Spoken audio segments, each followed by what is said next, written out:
இல்லை அப்படி இல்லை. இங்கே ஒரு சவுத்தில் ஒரு நெகட்டிவ் இருக்குது.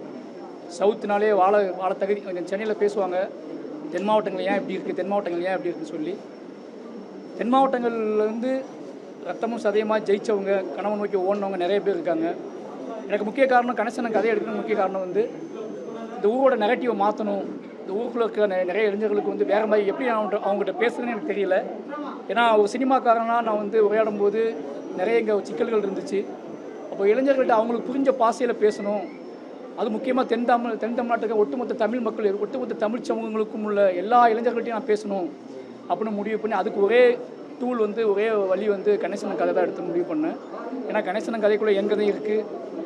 நிறைய சவுத்தில் உள்ள நிறைய இளைஞர்களோட கதை, கோபம், வலி, அவங்களோட தேடல், கனவு எல்லாமே இருக்குது. அதனால் நான் வந்து இந்த கதையை பண்ணி ஆகணும்னு முடிவு பண்ணி கிட்டத்தட்ட ஒரு பெரிய உழைப்பு போட்டு இந்த கதையை பண்ணோம். நிச்சயமாக இந்த கதை பண்ணதுக்கான காரணம் சவுத் தமிழ்நாட்டோட நெகட்டிவ் ஸ்டைலையே மாற்றணும், இளைஞர்களோட மனநிலையை சேஞ்ச் பண்ணணும் அப்படிங்கிறதா இருக்குது. விளையாட்டு சார்ந்த கதைகள் இதை அடிப்படையாக வச்சு சமூகத்துக்கும் அரசியல் பார்வையும் பார்வையாளர்களுக்கு அதை கொண்டு போறீங்களா?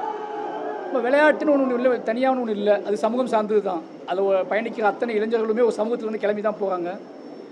நமக்கு உங்களுக்கே தெரியும், நீங்கள் சவுத்தில் இருக்கனால தெரியும், இங்கே உள்ள இளைஞர்களுக்குள்ள எப்படி பார்த்தாலும் அவன் என்ன கனவு நோக்கி பயணித்தாலும் அவன் வாழ்க்கைக்குள்ளே என்ன குறுக்கிட்டுக்கிட்டே இருக்குது, என்ன மாதிரியான மனநிலை அவனை பாதிக்குது, என்ன மாதிரியான விஷயங்கள் அவனை திசை திருப்புது, இது எல்லாத்தையும் அவன் எப்படி கிராஸ் பண்ணி எப்படி தான் கனவை நோக்கி அடைஞ்சான் அப்படிங்கிறத சொன்னா தான்.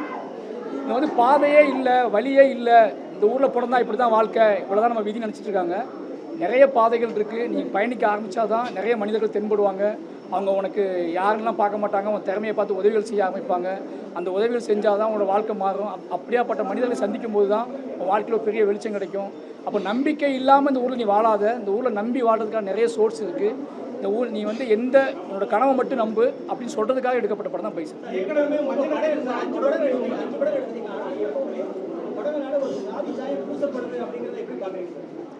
சாதி பற்றியான விவாதத்தை நான் கிளம்புறேன்னு சொல்லி நினச்சிக்கிறேன். நான் வந்து இப்படி எடுத்துக்கிறேன்.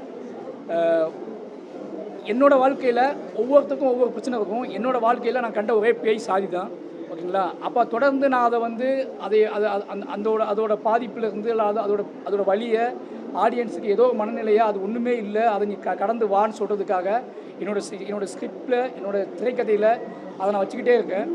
அது நான் வந்து சாதியை பற்றி பேசுவது அப்படின்னு இருக்குல்ல, சாதியை பற்றி விவாதத்துக்கு உட்படுத்துவது, சாதியை பற்றி திறந்த மனதோடு எல்லா இளைஞர்களோடையும் பேச ஆரம்பிக்கணும்னு ஆசைப்பட்றேன்.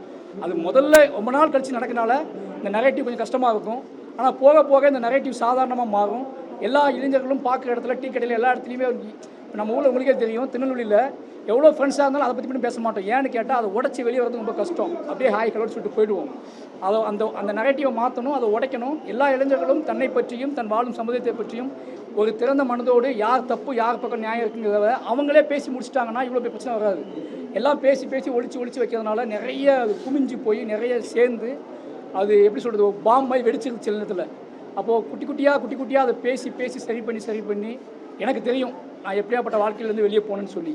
அந்த வாழ்க்கை நான் பட்ட வழியை இல்லை கணேசனப்பட்ட வழியை இப்போ உள்ள இளைஞர்கள் யாரும் பற்றக்கூடாது அப்படிங்கிறதுக்காக தொடர்ந்து நான் இயங்கிக்கிட்டே இருக்கேன்.